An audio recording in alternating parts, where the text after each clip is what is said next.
শিশু ফোন ছাড়া খেতে চায় না, নিয়ে আসলাম পার্ট টু। শিশুকে সাথে নিয়ে কোনো সালাদ বা ছোট সবজি গাছ লাগাতে পারেন। ফল বা পাতা হলে কালেক্ট করার সময় শিশুকে দিয়েও করান, এতে সে হেলদি ফুডে আগ্রহী হবে।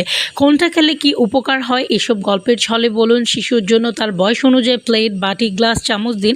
এতে সুন্দর করে পরিবেশন করুন, শিশুরা খাবারের প্রতি আগ্রহী হবে। খাওয়ার বিষয়ে জোর করবেন না, বরং তাকে আগ্রহী করে তুলুন। যখন যতটা খাচ্ছে খেতে দিন। শিশুর সামনে কখনো কেউ বলবেন না যে এটা আমি খাই না, খাবো না, পছন্দ করি না। সব হেলদি ফুড মজা করে খাবেন, ওরা আপনাদের থেকেই শিখবে।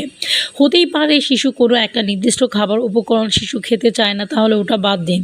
ওই গ্রুপের বিকল্প 4 দিন। এক সবজি না খেলে আরেকটা দিন। বয়সের সাথে সাথে পরিবর্তন হবে।